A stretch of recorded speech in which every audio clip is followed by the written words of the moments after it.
This is Hidden Killers Week in Review. A look back at the most prolific stories of the week. This is the Hidden Killers podcast with Tony Brueski. Featuring former FBI Special Agent and Chief of the Counterintelligence Behavioral Analysis Program, Robin Dreeke. Madeline Soto, we keep learning more and more about the horrible life that she was enduring while she was in the care of her mother, Jen Soto, and her boyfriend, Stefan Stearns. A crazy, crazy atmosphere in which mom herself even said, hey, you know what? Go sleep with my daughter. I don't think she was implying sex. At least I hope she wasn't. But, you know, it's okay. I want to sleep in today. Go ahead and go sleep with my boyfriend. Even when they weren't together, came over to visit. Go sleep together. This sounds like a good idea.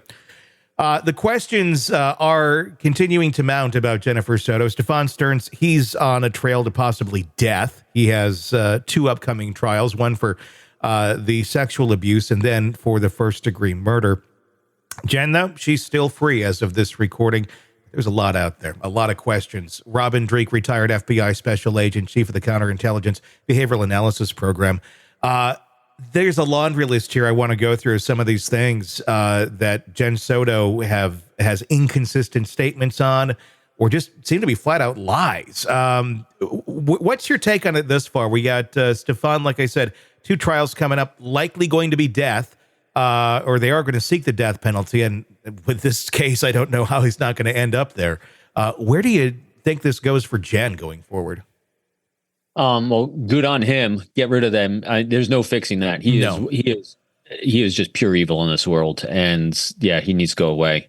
Because he will do it again. You cannot heal that. It's just bad. Yeah. I still think they're waiting on charges, waiting to kind of figure out how far they can go with the charges. She's culpable. There's no doubt that she's culpable.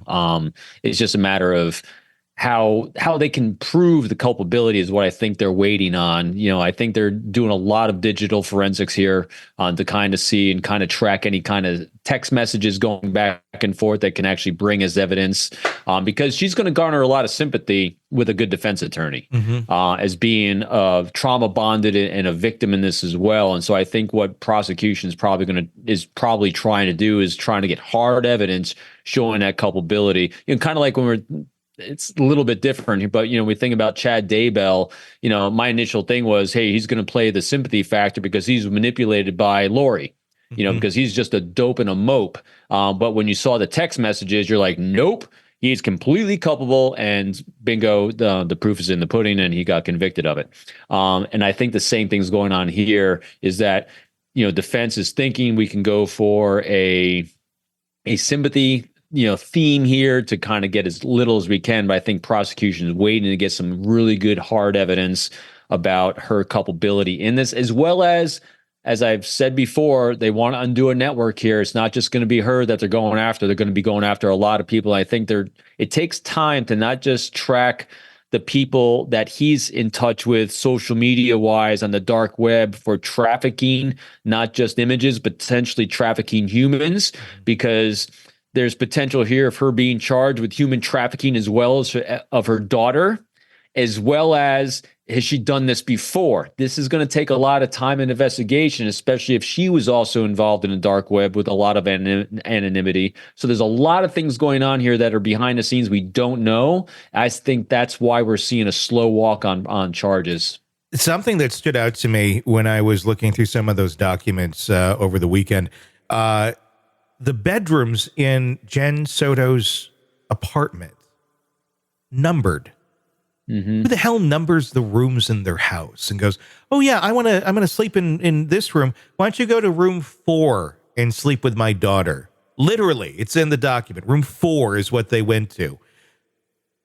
That seemed to me, that really raised my eyebrows on, oh, is there like a lot of trafficking going on here? And like, you get room 1, I mean, I've only seen that there used to be a show on HBO called Cat House where it was about a brothel, and they're like, you go to room 5 or whatever. I mean, that's the only time I've ever seen such a thing kind of be played out, other than a hotel.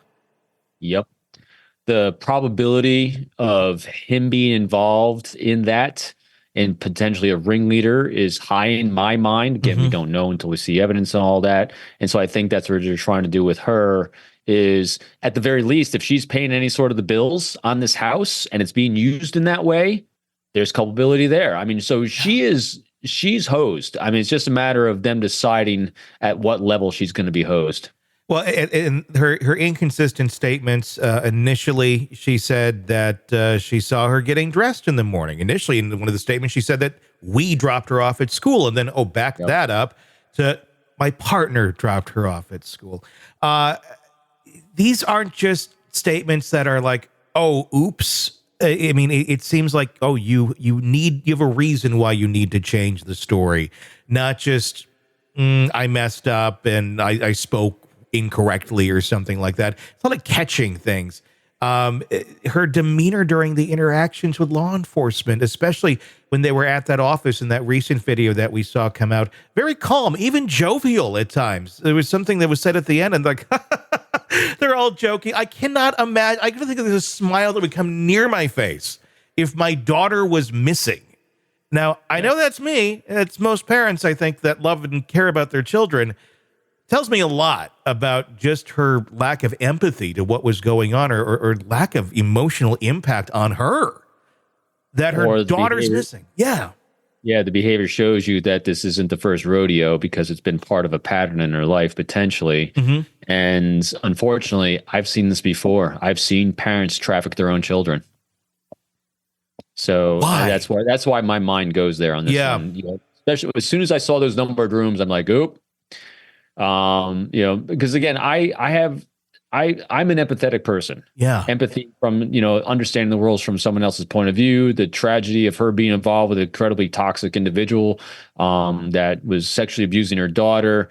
But as you start seeing the data points falling out here, you're like, ooh, no, there's a lot more going on with her culpability and involvement than was originally seen. Especially as, you know, that video, like you said, that you referenced of that interview of them reporting their, you know, her daughter missing was really, really telling, because she was reporting it as if, you know, one of your students at school didn't come to school, not as one of her, as her daughter was gone and missing.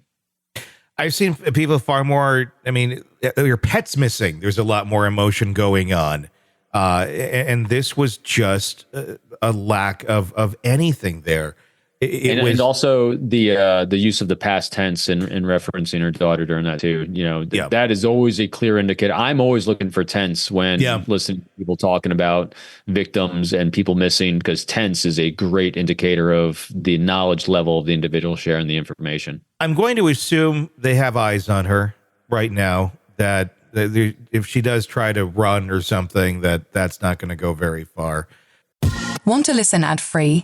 Want advanced access to all of our interviews before anyone else? Become a True Crime Today Premium Plus subscriber on Apple Podcasts. You get every episode commercial-free, so you can binge on true crime until you can binge no more. Search True Crime Today Premium Plus on Apple Podcasts now, or go to our podcast page and sign up now. More of the Hidden Killers podcast next.